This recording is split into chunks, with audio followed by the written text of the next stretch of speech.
Class কি শুরু হয়েছে? হ্যাঁ, ক্লাস শুরু হয়ে গেছে।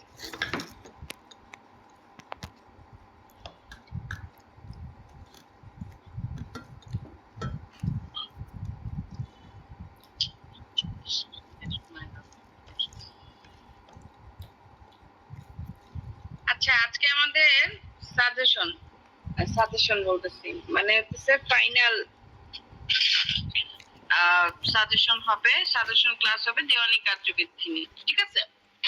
তো দেওয়ানি কার্যবিধি নিয়ে আমরা মোটামুটি অনেকগুলো ক্লাস করলাম, মোটামুটি সবগুলো জিনিস আমি আপনাদেরকে বুঝাইছি। এখন আপনারা বলেন কোন জিনিসটা আপনাদেরকে বুঝাইতে হবে। আবার যেমন রেস জুডিকাটা, রেস সাবজুডিস কি জিনিসটা বুঝাইছি, আর যে জবাব অর্থাৎ প্লিডিংস বলতে কি বুঝে এটা বোঝানো হয়েছে। তারপর একটা দেওয়ানি মামলা কিভাবে দায়ের করা হয়, লাইক 15 থেকে 20 ধারার মধ্যে যে মামলা দায়েরের প্রসিডিউর সেই জিনিসটা বোঝানো হয়েছে। সমন জারির পদ্ধতি আলোচনা করেছি, ডিক্রি কি, একতরফা ডিক্রি কি, হ্যাঁ এই জিনিসটা আলোচনা করছি। আপিল কেমন, রিভিশন কেমন, কোন ক্ষেত্রে আপিল করা যাবে, কোন ক্ষেত্রে রিভিশন করা যাবে না, আপিল আদালত এবং রিভিশন আদালতের ক্ষমতা, পার্থক্য সবই আলোচনা করা হয়েছে। ইন্টারপ্রেটার কি সেটা আলোচনা করা হয়েছে। তারপর হচ্ছে ডিক্রি জারির পদ্ধতি কি সেটা আলোচনা করা হয়েছে। মোবাইলটা দিয়ে জমা ডিক্রি জারির পদ্ধতিটা কি সেটা আমাকে সেটা দেওয়া হয়েছে। আর সে টেবিলের উপরে দেখো মোবাইলটা ছোট চার্জে দাও, ওটাকে চার্জ দিতে বলছি, চার্জ দাও। আচ্ছা ঠিক আছে, এই জিনিসগুলা আলোচনা করা হয়েছিল। তারপর দেওয়ানি প্রকৃতির মামলা কাকে বলে, হ্যাঁ মোটামুটি সবই আলোচনা করা হয়েছিল। এখন আপনারা আমাকে বলেন আপনাদের কোন জিনিসটাতে প্রবলেম হচ্ছে বেশি, সেটা আমি আবার রিভিউ করবো। আর যদি মনে হয় যে কোনো প্রবলেম নাই তাহলে সেক্ষেত্রে র্যান্ডমলি আমি আলোচনা করে যাব, পুরাটা একটু রিভিল করে যাব একটু একটু করে। বলেন বলেন দেখি।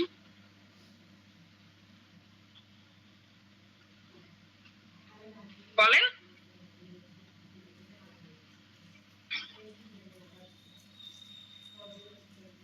কথা শোনা যাচ্ছে কি যাচ্ছে না? ম্যাম আসসালামু আলাইকুম। ওয়ালাইকুম আসসালাম। আমি কি বলছি বুঝতে পারছেন? জি ম্যাম। আজকে আপনাদের রিভিশন ক্লাস মোটামুটি সবগুলোই আমি আপনাদেরকে টাচ আপ করছি। আজকে যেহেতু রিভিশন ক্লাস, আমি ক্লাস শুরু করার আগে আমি পার্সোনালি আপনাদেরকে জিজ্ঞাসা করতে চাচ্ছি যে কোন টপিকসটা আপনাদের প্রবলেম যে আপনারা বুঝেন না, বলেন। ম্যাম সবই বুঝতে পেরেছি ম্যাম। আমার কাছে মনে হচ্ছে একটা বিষয় পড়ানো হয়নি, নিঃস্ব ব্যক্তি প্রপার পড়ানো হয় নাই।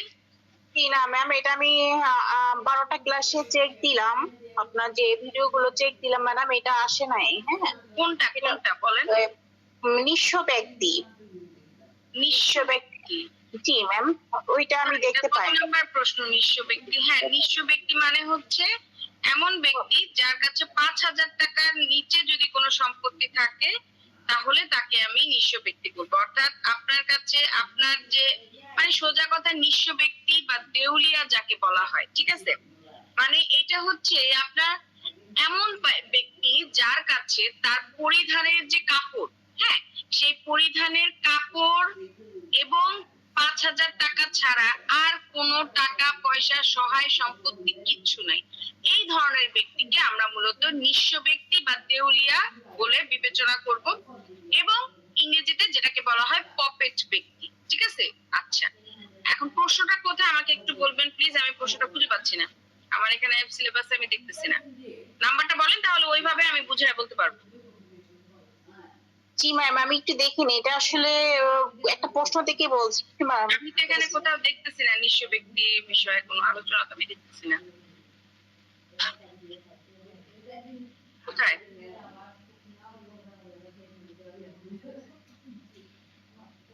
কোথায় আপনাদের সিলেবাসে তো নিঃস্ব ব্যক্তি সম্পর্কে কিছু আমি দেখতেছি না। তারপর আমি জানতে চাইলে বিষয়টা আলোচনা করব, কোনো সমস্যা নেই। সরি ম্যাডাম, এটা মানে নিঃস্ব ব্যক্তি সিলেবাসেই নাই। আমি আপনাদেরকে যে সিলেবাসটা আমাকে দেওয়া হয়েছে আমি সেই সিলেবাসটা অনুযায়ী আপনাদেরকে পড়াইছি। সিলেবাসে আপনাদের এই নিঃস্ব ব্যক্তি বা পপেট পারসন সম্বন্ধে কিছু বলা নাই। তারপরও যেহেতু জানতে চাচ্ছেন আমি হ্যাঁ, হালকা জি। করে বলি। জি ম্যাম, সেটাই ম্যাডাম। নিঃস্ব ব্যক্তি বা পপেট ব্যক্তি কি সেটা তো বুঝতে পারছেন যে ৫,০০০ টাকা ছাড়া পরিধানের বস্ত্র, কাপড় এবং ৫,০০০ টাকা ছাড়া আর কোনো সহায় সম্পত্তি, টাকা পয়সা কিচ্ছু তার কাছে নেই। তাহলে এই ধরনের ব্যক্তিকে আদালত থেকে পপেট পার্সন বা নিঃস্ব ব্যক্তি অথবা দেউলিয়া ব্যক্তি বলে বিবেচনা করা হবে। এখন যেহেতু আদালত থেকে বিবেচনা করা হচ্ছে, তাহলে নিশ্চয়ই মামলা সংক্রান্ত কিছু হইলেই এই দেউলিয়া বলে তাকে বিবেচনা করা হবে, তাই না? আচ্ছা, এই জিনিসটা একটু বলি।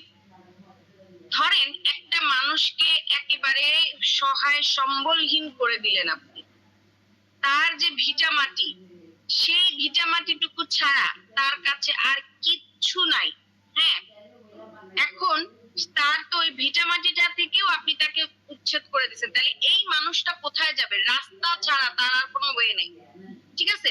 আর বাকি যে পয়সাটা টাকাটা আছে, অর্থাৎ ৫,০০০ টাকার যে কথাটা বলতেছি, সবার আগে তো মানুষের জীবন, আগে তো খাবার খাইতে হবে নাকি? আমি যদি না বাঁচি আমি সম্পত্তি দিয়ে করবোটা কি? বিষয়টা ঠিক না? তো এই জন্য ওই টাকাটাকে ছাড় দেওয়া হয়েছে।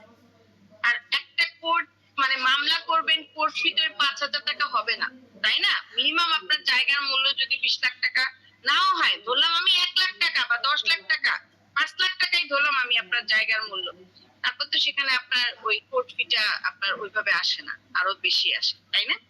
তো এই ধরনের ব্যক্তি যারা, তাদের জন্য আদালত থেকে একটা সুবিধা দেয়া হয়েছে, সেটা হয়েছে যে যখন কোনো ব্যক্তি নিজেকে দেউলিয়া বলে প্রমাণ করবে এবং আদালত যখন দেখবে যে হ্যাঁ সে সত্যিকারের দেউলিয়া পার্সন, তার কাছে টাকা পয়সা কিছু নাই, তখন সেই ক্ষেত্রে তাকে আদালত কি করবে? মামলাটা ফ্রিতে পরিচালনা করার সুযোগ দিবে। এখন ফ্রিতে পরিচালনা করার সুযোগ দিবে বলতে যে সে একেবারে বিনামূল্যে মানে মামলা দিতে যাবে, বিষয়টা তা না। মানবাধিকার সংস্থা, মানবাধিকার আদালত নামে একটা আছে, আদালত আছে প্রত্যেকটা বারে, প্রত্যেকটা জেলার প্রত্যেকটা বারে এই মানবাধিকার আদালতের একটা পোর্শন আছে। যারা পপেট পার্সন, অর্থাৎ একদম দেউলিয়া নিঃস্ব ব্যক্তি, তাদের জন্য আদালত এই সুযোগটা দিচ্ছে, অর্থাৎ তার যাবতীয় খরচ ওই যে মানবাধিকার সংস্থা ওরা বেয়ার করবে। কিন্তু তারা যখন জিতে গেল, অর্থাৎ আমি যখন দেউলিয়া হয়ে আদালতের কাছে গেলাম, আদালত যখন আমার হয়ে মামলাটা নিজে থেকে পরিচালনা করলো, তখন সেই ক্ষেত্রে যদি আমি সেই মামলার রায়ে জিতে যাই, হ্যাঁ, তাহলে সেই ক্ষেত্রে কি হবে? সেই ক্ষেত্রে আদালত যখন আমি জিতে যাব, তখন যেই কোর্ট ফি, শুধুমাত্র যেই খরচটুকু আমার পিছনে আদালত বেয়ার করছে, সেই খরচটুকু সে আবার কেটে রেখে বাকি টাকাটা আপনাকে দিয়ে দেবে। এইটাই হচ্ছে নিঃস্ব ব্যক্তি বা দেউলিয়া পার্সন যে তার সুবিধা। এবার বুঝতে পারছেন? জি ম্যাম, থ্যাংক ইউ ম্যাম, বুঝতে পেরেছি। আচ্ছা, তাহলে আর যেহেতু কারো তেমন কোনো প্রশ্ন নাই, আমি তাহলে র্যান্ডমলি আজকে শুরু থেকে নিয়ে একটু আলোচনা করে যাই, ঠিক আছে? প্রথম প্রশ্ন, রেস জুডিকাটার রেস সাবজুডিস বলতে কি বোঝায়? দেওয়ানি কার্যবিধির ১১ ধারায় রেস জুডিকাটার ব্যাখ্যা আলোচনা করো। গঠনমূলক রেস জুডিকাটা বলতে কি বোঝায়? এখানে আমাদের মূল কোশ্চেন হচ্ছে রেস জুডিকাটা কি। তাহলে আমাকে রেস জুডিকাটা জিনিসটা কি এটা বুঝতে হবে। রেস জুডিকাটা মানে হচ্ছে যখন একটা মামলা ফাইনাল রায় হয়ে গেল, তখন সেই ক্ষেত্রে ফাইনাল শুনানির পর সেই মামলাটা আবার ওই একই ব্যক্তি বা একই পার্সনের বিরুদ্ধে করতে পারবেন। অর্থাৎ একবার একটা আদালত থেকে ফাইনাল রায় হয়ে যাবার পর আবার ওই একই আদালত, অর্থাৎ সেম আদালতে সেম পার্সন এবং সেম বিষয়বস্তু নিয়ে, সাবজেক্ট ম্যাটার নিয়ে আপনি আবার নতুন করে মামলা দায়ের করতে পারবেন না। এইটা হচ্ছে রেস জুডিকাটার মূল কথা, ঠিক আছে? আচ্ছা, এই রেস জুডিকাটাটা দেওয়ানি কার্যবিধি ১৯০৮ এর ১১ ধারায় আলোচনা করা হয়েছে। শুধুমাত্র দেওয়ানি কার্যবিধিতে বলা হয় নাই, এটা আপনার অনেকগুলো আইনে বলা হয়েছে। যেমন সাক্ষ্য আইনের ৪০ ধারায় আলোচনা করা হয়েছে, তারপরে হচ্ছে আবার জেনারেল ক্লজেস অ্যাক্ট আছে আমাদের, সেই জায়গায় ২৬ ধারায় আলোচনা করা হয়েছে। তারপরে হচ্ছে আপনার কি যেন বলে, ক্রিমিনাল যেটা সিআরপিসি তে আমাদের ৪০৩ ধারায় আলোচনা করা হয়েছে।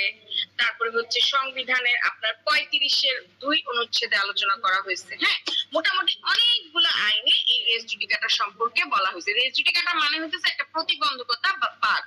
জিনিসটা কি? জিনিসটা হচ্ছে একবার একটা বিষয় ফাইনাল রায় বা ডিসমিস হয়ে যাবার পর, অর্থাৎ মামলা একবার খারিজ হয়ে যাবার পর বা কেউ যদি খালাস প্রাপ্ত হয়ে যায়, মুক্ত হয়ে যায়, পরবর্তীতে ওই একই বিষয় নিয়ে একই ব্যক্তির উপর আপনি নতুন করে মামলা দায়ের করতে পারবেন না। হ্যাঁ, আপনি হয়তো বা অন্য কোনো কারণ থাকলে সেটা নিয়ে মামলা করতে পারবেন, কিন্তু ওই একই বিষয় নিয়ে আপনি মামলা করতে পারবেন না। কেন এই জিনিসটা রাখা হয়েছে?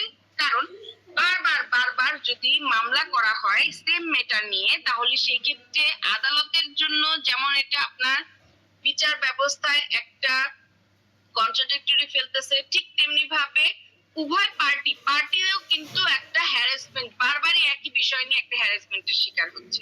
এই কারণে যদি আপনি আদালতের রায়ে সন্তুষ্ট না হন, আপনি উচ্চ আদালতে যান, সেক্ষেত্রে আপিলের ব্যবস্থা আছে, রিভিশনের ব্যবস্থা আছে, রিভিউ আছে, আপনি সেটা করেন, কিন্তু আপনি নতুন করে মামলা দায়ের করতে পারবেন। এটা হচ্ছে রেস জুডিকাটা।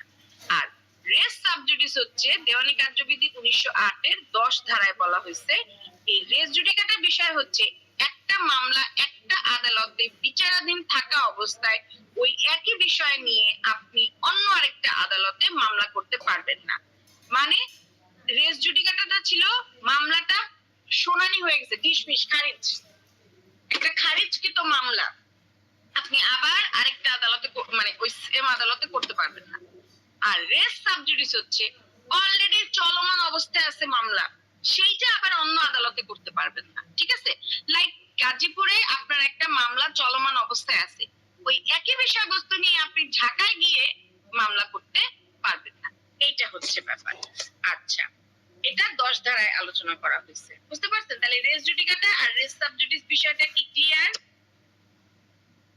হ্যাঁ, যেহেতু আজকে রিভিশন ক্লাস, কোশ্চেন গুলো অ্যানসার দিবেন, ক্লিয়ার কিনা বলেন?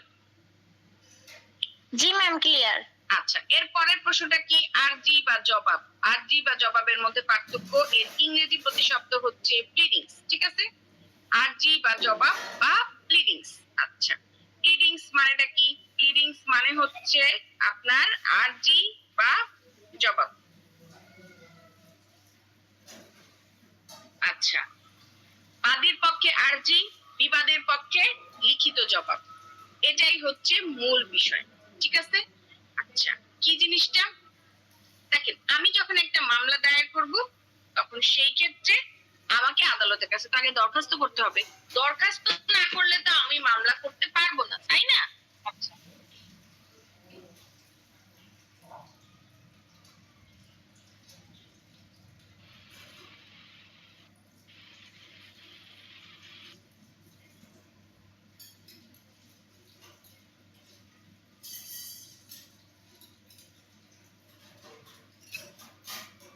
আচ্ছা, দরখাস্ত না করলে তো আমি মামলা দায়ের করতে পারবো না।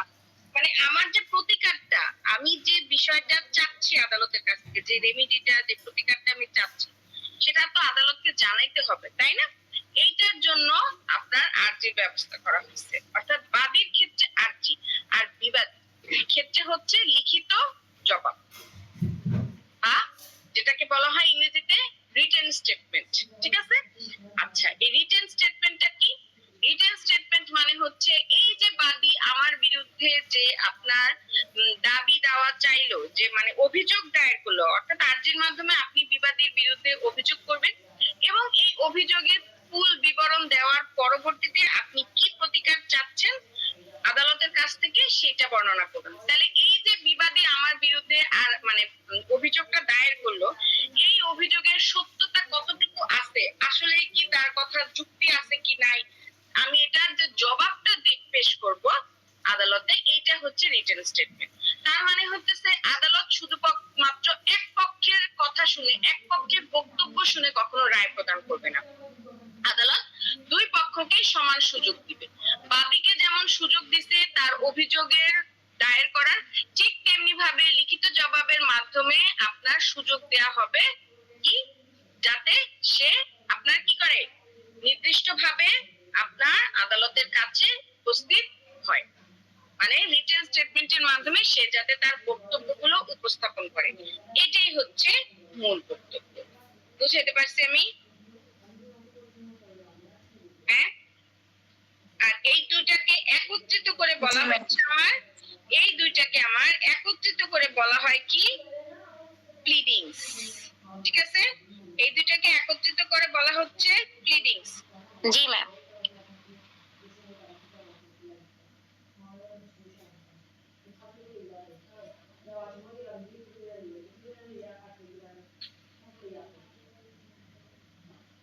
আচ্ছা গেল। তারপরে কি বলা হয়েছে, একতরফা না না বললাম গেল। তাহলে এই হচ্ছে আরজি এবং জবাব। এছাড়া আরজি এবং জবাবের মধ্যে কিছু বিষয় থাকে যে জিনিসগুলো অবশ্যই আপনাকে উপস্থাপন করতে হবে। যেমন আপনি বিবাদীর বিরুদ্ধে মামলা করতেছেন, বিবাদীর নাম ঠিকানা বাসস্থান, এক্সাক্ট যে নাম ঠিকানা বাসস্থান সেটা আপনাকে উল্লেখ করতে হবে। দ্বিতীয়ত যে বিষয়টা সেটা হচ্ছে আমার কি করতে হবে, অভিযোগের যে বিবরণটা সেটা সুস্পষ্টভাবে উল্লেখ করতে হবে। একটা রেখে একটা বলবো এই জিনিসগুলো বলা যাবে না। আপনি বিবাদীর মানে সাথে আপনার যে প্রবলেমটা শুরু হয়েছে একদম শুরু থেকে নিয়ে শেষ পর্যন্ত সবকিছু আপনাকে উপস্থাপন করতে হবে। আপনি কি প্রতিকার চাচ্ছেন সেটা উল্লেখ করতে হবে। কোন আদালতের এরিয়াতে আপনি আছেন, আদালতের এখতিয়ার আছে কি নাই এই জিনিসগুলো উল্লেখ করতে হবে। নির্ধারিত তামাদি মেয়াদের মধ্যে আপনি মামলাটা করছেন কিনা, মানে এভরিথিং। তারপর কোর্ট ফিটা ঠিকঠাক মতো আপনি দিচ্ছেন কিনা, হ্যাঁ, জায়গার মূল্যমানটা কি সেটা আপনি উল্লেখ করছেন কিনা, দাগ নাম্বার খতিয়ান নাম্বার, মানে এভরিথিং এই জিনিসগুলো আপনাকে ঠিকঠাক মতো উল্লেখ করতে হবে। আর রিটেন স্টেটমেন্ট অর্থাৎ লিখিত জবাবের ক্ষেত্রেও বাদী যদি 10টা অভিযোগ আনে তাহলে 10টা অভিযোগের আপনার সঠিক অ্যান্সার আপনাকে দিতে হবে। একটা আরেকটার সাথে মানে একটা অ্যান্সার করলেন আরেকটা অ্যান্সার করলেন না, এই জিনিসগুলো করা যাবে না। এই হচ্ছে ব্যাপার। আচ্ছা গেল। তারপরে হচ্ছে আমাদের 3 নাম্বার প্রশ্ন কি, আচ্ছা দেওয়ানি কার্যবিধি 15 থেকে 20 ধারার মামলা দায়েরের স্থান শব্দ আছে, এটা স্থানের কথা বলা হয়েছে। আচ্ছা 15 থেকে 20 ধারার যে বিষয়টা, কোথায় মামলা করব, কোন স্থানে মামলা করব, আদালতের এখতিয়ার আদৌ থাকবে কি থাকবে না একটু, ঠিক আছে। আচ্ছা 15 ধারার বিষয়টা কি, এটা হচ্ছে আপনার সর্বনিম্ন পর্যায়ের আদালতে সবসময় আপনি মামলাটা দায়ের করবেন। কোথায় মামলা দায়ের করবেন, সর্বনিম্ন পর্যায়ের আদালতে সবসময় আপনি মামলা দায়ের করবেন। আচ্ছা অর্থাৎ আপনি যদি এই যে সর্বনিম্ন পর্যায়ের আদালতে মামলা দায়ের কথাটা বলা হয়েছে, এটা কিভাবে নির্ধারিত হবে, এটা নির্ধারিত হবে আপনার সম্পত্তির মূল্যমানের উপর। আপনার জায়গার মূল্য যদি 20 লাখ টাকা হয় তাহলে সেক্ষেত্রে আপনি যাবেন সিনিয়র সহকারী জজ আদালতে। আপনার সম্পত্তির মূল্য যদি 20 লাখের নিচে অর্থাৎ 15 লাখ পর্যন্ত হয় তাহলে আপনি যাবেন সহকারী জজ আদালতে। এই জিনিসগুলা আপনাকে মেইনটেইন করতে পারে। এই আপনার আদালতের এখতিয়ার আমরা আর্থিক এখতিয়ার কিভাবে জানবো, এই জিনিসটা আমরা জানতে পারবো আপনার আমাদের আরেকটা আছে সিভিল কোর্টস অ্যাক্ট 1887 নামে আমাদের আরেকটা আইন আছে। এই আইনে আমাদের এই দেওয়ানি মানে আদালতের যে আর্থিক এখতিয়ার এগুলো সুস্পষ্টভাবে উল্লেখ করা হয়েছে। 5টা আদালতের আর্থিক এখতিয়ার বলা হয়েছে। তো ওইগুলা নির্ধারণের মাধ্যমে আমি মামলা দায়ের করি, 15 ধারায় বলা হয়েছে।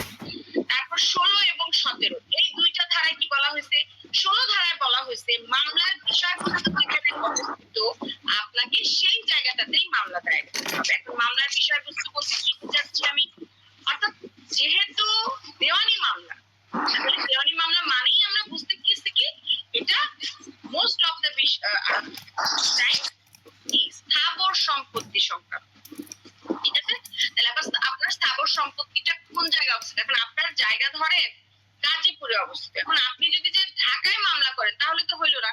আপনার জায়গাটা যেখানে অবস্থিত, যেখানে আপনার বিরোধটা সৃষ্টি হয়েছে, আপনাকে সেই জায়গায় মামলা করতে হবে। আপনি গাজীপুরে আপনার বাড়ি, হোম ডিস্ট্রিক্ট আপনার গাজীপুর, কিন্তু আপনি বাসস্থান হচ্ছে আপনার ঢাকায়, ঠিক আছে। আমি ক্লাস করতেছি না, নো নো। আচ্ছা কিন্তু আপনি থাকেন হচ্ছে ঢাকায়। এখন আপনার পক্ষে ঢাকা থেকে গাজীপুর যাওয়া সবসময় পসিবল না। এই সুবিধাতে আপনি ঢাকা থেকে মামলাটা পরিচালনা করতে চাচ্ছেন, এগুলো তো হবে না ভাই। আপনার যত পাওয়ারই থাকুক না কারণ, বিশেষ করে অনেক সময় যারা থাকে গ্রামের মানে অসহায় মানুষ যারা থাকে তাদেরকে তারা তো খুব একটা বুঝে না। তো ঢাকা শহরে যারা থাকে তারা নিজেদেরকে একটু মানে বেশি ক্ষমতার বড়াই দেখাইতে গিয়ে বলে ঠিক আছে আমি ঢাকার থেকে মামলা দায়ের করে এখান থেকে মামলা পরিচালনা করবো। এত কি ইজি সবকিছু? আপনাকে ক্ষমতার বড়াই কি সব জায়গায় আপনি দেখাইতে পারবেন? হ্যাঁ, ঢাকায় হয়তো বা আপনি একটা উচ্চ পদস্থ কর্মকর্তা হিসেবে আছেন একটা ভালো সবসময় আছেন, তাই বলে কি আপনি মানে পুরো ঢাকা শহরটাই কিনে নিছেন? আপনি কি এখান থেকে মামলাও পরিচালনা করতে পারবেন? এটা কি সম্ভব? বলেন বলেন, সম্ভব? না ম্যাম। সম্ভব না। তো এই জিনিসগুলো করা যাবে না। যেই জায়গায় অবস্থিত আপনাকে সেই জায়গায় মামলাটা দায়ের করতে হবে, ঠিক আছে? আচ্ছা, এগুলোর মধ্যে কি কি পড়তে পারে? বাটোয়ারা সংক্রান্ত যে মামলা এইগুলো, তারপরে হচ্ছে আপনার বন্ধক যে সম্পত্তির বিষয়গুলো, সেগুলো অর্থাৎ সোজা কথা স্থাবর সম্পত্তি রিলেটেড যে মামলাগুলো, সেগুলো আপনি কি করবেন, যেই জায়গায় আপনার মামলার বিষয়বস্তু অবস্থিত সেই জায়গায় শুধুমাত্র করতে পারবেন। আচ্ছা, এরপরে আপনার 17-18 ধারায় একই বিষয় বলা হয়েছে যে যদি আপনার মামলার বিষয়বস্তু দুইটা এলাকার যে কোন মানে মধ্যেই পড়ে, তাহলে সেই ক্ষেত্রে আপনার যদি অর্থাৎ আপনি যদি অনিশ্চিত থাকেন, হ্যাঁ, মামলার মানে এখতিয়ার আদালতের কোন আদালতের এখতিয়ারের মধ্যে আপনার মূলত এই জায়গাটা পড়ছে সেইটা নিয়ে যদি আপনি অনিশ্চিত থাকেন, হ্যাঁ, তাহলে সেই ক্ষেত্রে আপনি এই যে 17-18 মধ্যে মামলা দায়ের করতে হবে।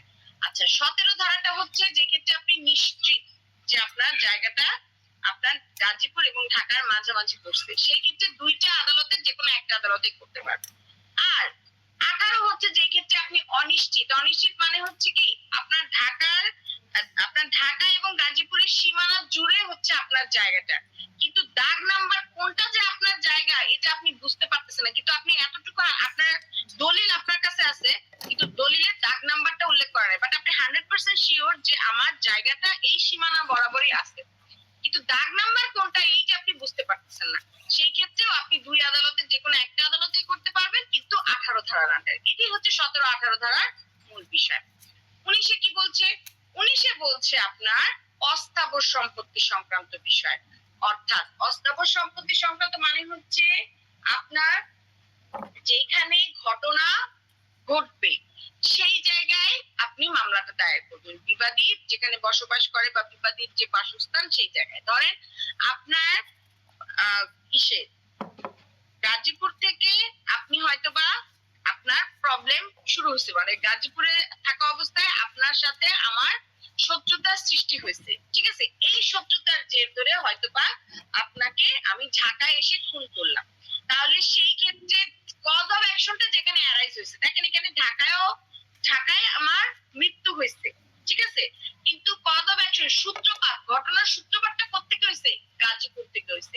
তাহলে আপনি দুই আদালতের যে কোনো এক আদালতেই করতে পারবেন, সোজা কথা কজ অফ অ্যাকশন যেখানে হচ্ছে আপনার, ঠিক আছে, যেখানে কজ অফ অ্যাকশনটা অ্যারাইজ হইলো এবং যেই জায়গায় আপনার ঘটনাটা ঘটলো, অফেন্স বা অপরাধটা ঘটলো, সেই দুই জায়গার যে কোনো এক জায়গাতেই আপনি মামলাটা দায়ের করতে পারবেন।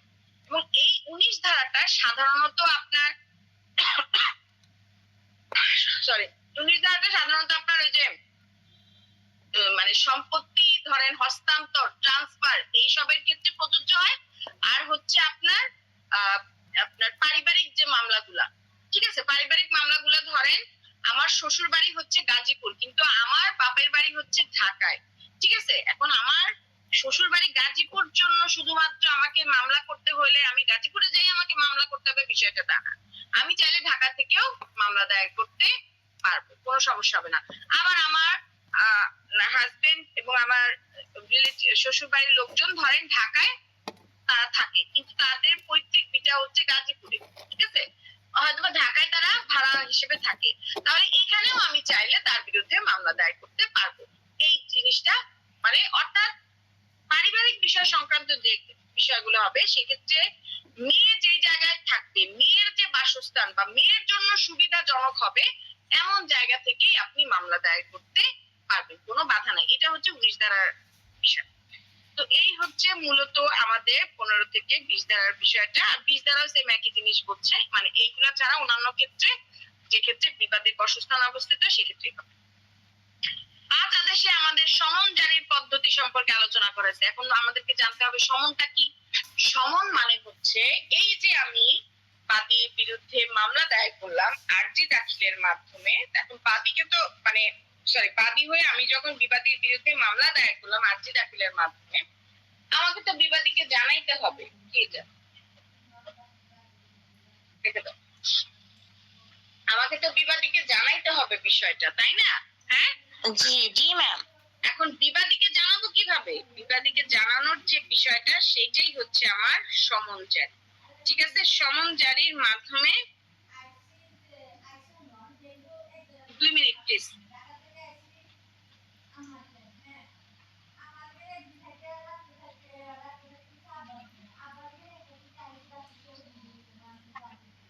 হ্যাঁ,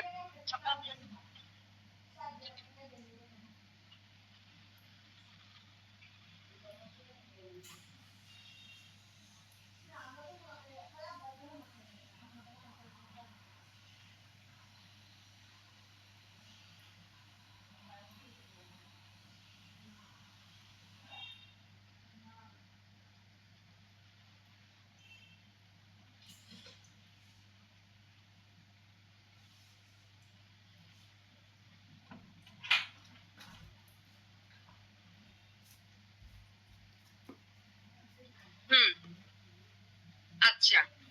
তাহলে এই সমন অর্থাৎ নোটিশ জারির মাধ্যমে তাকে জানানো যে আপনার বিরুদ্ধে মামলা হয়েছে, আপনার বিরুদ্ধে এই অভিযোগগুলো আসছে, তো এই অভিযোগের বিপক্ষে আপনার কিছু বলার আছে কিনা। হ্যাঁ, এই মর্মে আপনাকে একটা লিখিত নোটিশ অর্থাৎ রিটেন স্টেটমেন্ট আপনাকে অর্থাৎ কজ অফ অ্যাকশন যেটা, ঠিক আছে, সেটা আপনাকে মানে সরি কজ অফ অ্যাকশন বলতেছি মানে হচ্ছে শোকজ নোটিশ যেটা, সেটা দেওয়া হয় আর কি সমনের মাধ্যমে। এই সমনের মধ্যে আরজির যে বিষয়বস্তু থাকবে অর্থাৎ আরজির নকল অর্থাৎ বিবাদী বিরুদ্ধে বাদী যে দাবিগুলো অভিযোগগুলো আনছে সেটা তো দেখাইতে হবে তাকে, তাই না?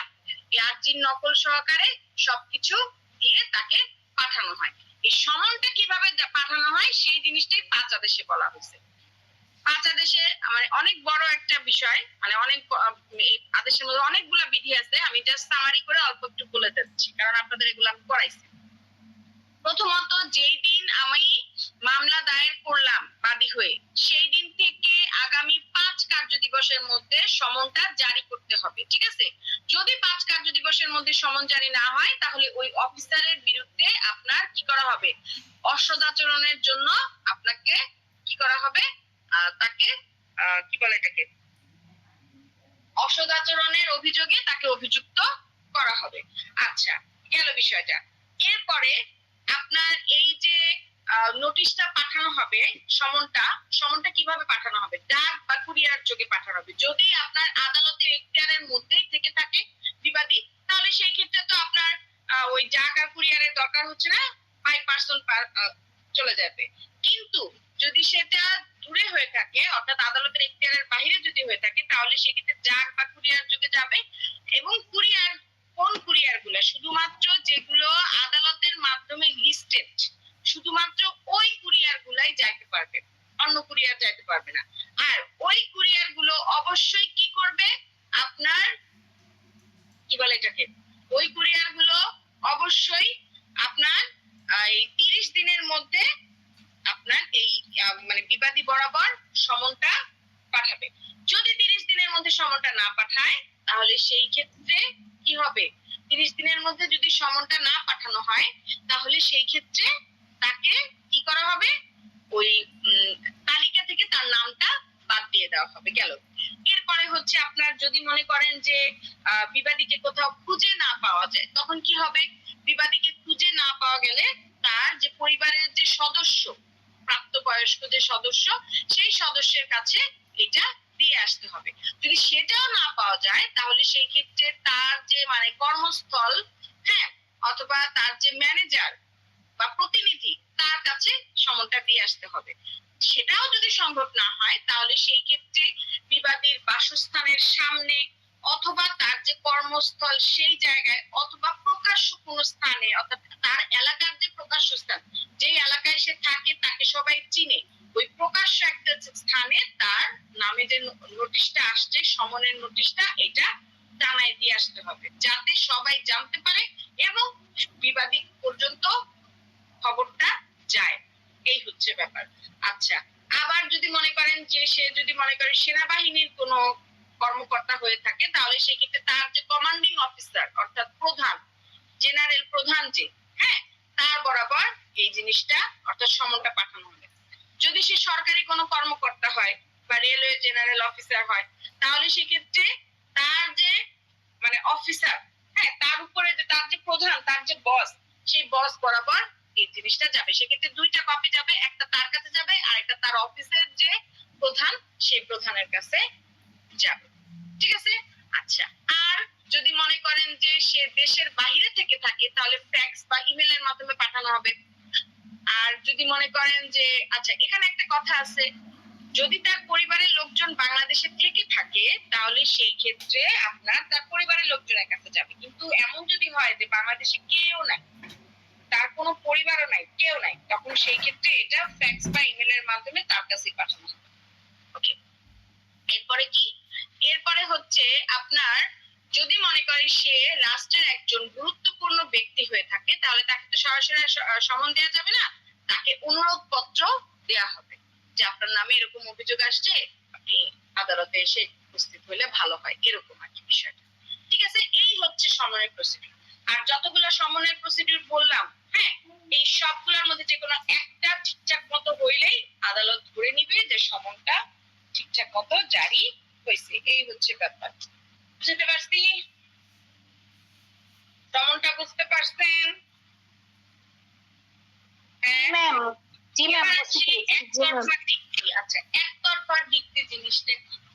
আচ্ছা, একতরফা ডিক্রি, একতরফা ডিক্রি বলতে বোঝাচ্ছে একতরফা রায়, অর্থাৎ বাদী উপস্থিত, বিবাদী অনুপস্থিত।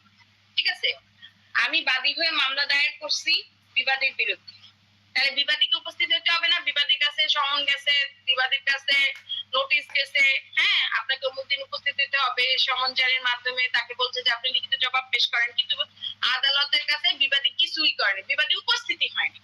এরকম করে পরপর 3টা 4টা হিয়ারিং চলে গেছে, কিন্তু বিবাদীকে বারবার সমন দেওয়ার পরেও, বারবার খবর দেওয়ার পরেও বিবাদী উপস্থিত হয় না, রিটেন স্টেটমেন্টও দেয় না, কিছুই দেয় না। তখন সেই ক্ষেত্রে আদালত কি করবে?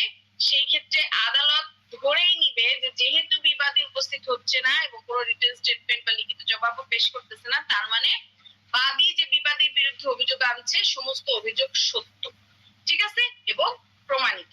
এই মর্মে শুধুমাত্র বাদীর পক্ষে রায় দিয়ে দিবে। এইটাই হচ্ছে একতরফা ডিক্রি। বুঝতে পারছি? হ্যাঁ, বুঝতে পারছেন? আর একতরফা ডিক্রি দিয়ে দিলে মামলাটা খারিজ, ডিসমিস, মামলা খারিজ, শেষ হয়ে গেছে। অর্থাৎ বাদী কি করলো? ফাঁকা মাঠে গোল মারলো। বুঝতে পারছেন বিষয়টা? হ্যাঁ, সে ফাঁকা মাঠে উইন হয়ে গেল। এই হচ্ছে একতরফা ডিক্রির বিষয়টা। আচ্ছা, একতরফা ডিক্রির বিরুদ্ধে কোনো প্রতিকার আছে কিনা? অবশ্যই একতরফা ডিক্রির বিরুদ্ধে প্রতিকার আছে। আচ্ছা, সব ক্ষেত্রে যে বিবাদী ইচ্ছাকৃত ভাবে উপস্থিত হয় না বিষয়টা তো তা না। অনেক সময় সে কোনো প্রবলেমে থাকতে পারে, এমন হতে পারে তার বরাবর সমনটা পৌঁছাই নাই, বা বাদী কোনো যোগ সাজস বা প্রতারণামূলক ভাবে তাকে তাকে জানাই নাই যে তার বিরুদ্ধে মামলা হয়েছে, বা তাকে আটক করে রাখা হয়েছে গৃহবন্দী ভাবে, অর্থাৎ বিবাদী হয়তো বা দুর্বল প্রকৃতির মানুষ, তাই তাকে আটক করে রাখা হয়েছে যাতে বাদী ইচ্ছাকৃত ভাবে নিজের পক্ষে রায়টা নিতে পারে, অথবা সে দেশের বাইরে ছিল, মানে কোনো না কোনো ভাবে তার কান পর্যন্ত, অর্থাৎ তার বরাবর যায় নাই, পৌঁছায় নাই সমনটা। তাহলে যে ক্ষেত্রে আমার বিরুদ্ধে কেউ নোটিশ মানে অভিযোগ করলে আমি জানবোই না, সেক্ষেত্রে আমি কিভাবে বিচারে উপস্থিত হবো? আপনি বলেন। আমার বিরুদ্ধে আপনি অভিযোগ করতেছেন কিন্তু আমি যদি না জানি, আমি আপনারা যদি এমনি এমনি খোলা মাঠের মধ্যে মানে ফাঁকা মাঠের মধ্যে বিচার টিচার বসায় থাকেন, আর আমি যদি খবর না পাই তাহলে কি আমি ওখানে যাব? বলেন, আমি তো ওখানে যাবো না। কেউ তো ইচ্ছাকৃত ভাবে গায়ে পড়ে তো কেউ ঝগড়ার মধ্যে যাবে না।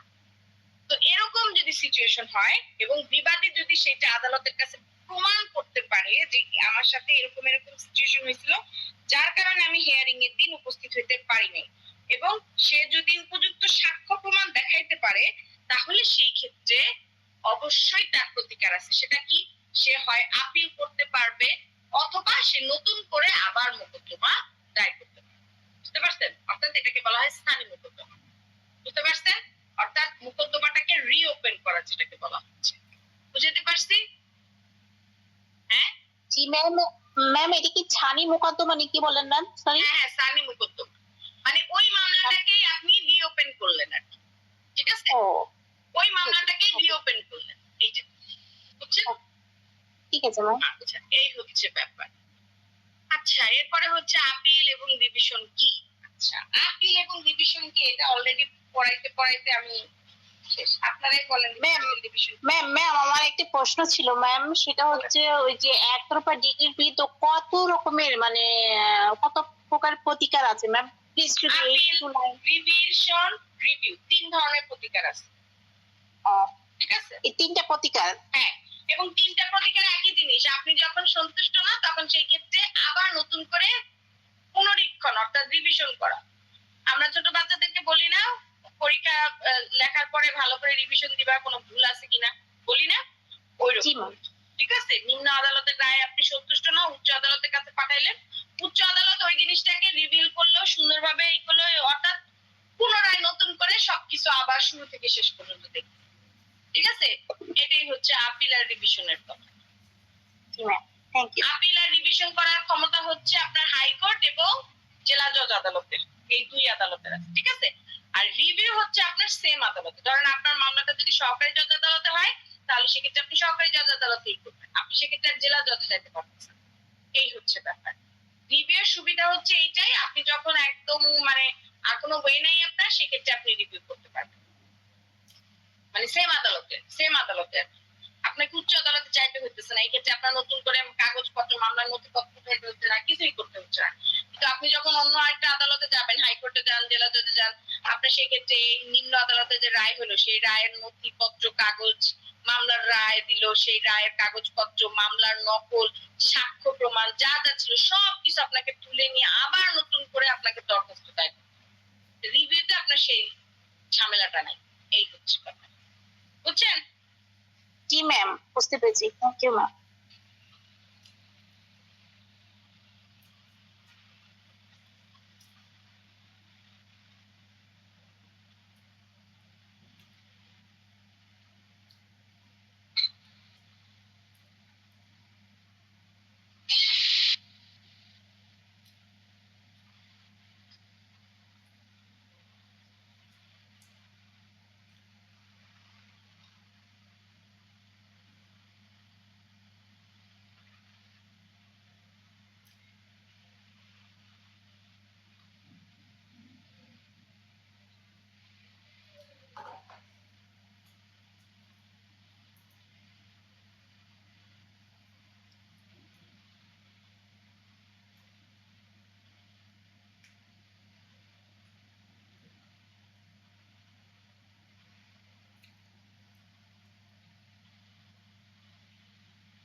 এরপর হচ্ছে ইন্টারপ্রিটার। ইন্টারপ্রিটার বা নিঃস্বার্থমূলক মামলা, যেক্ষেত্রে বাদী একজন, বিবাদী দুজন। ঠিক আছে?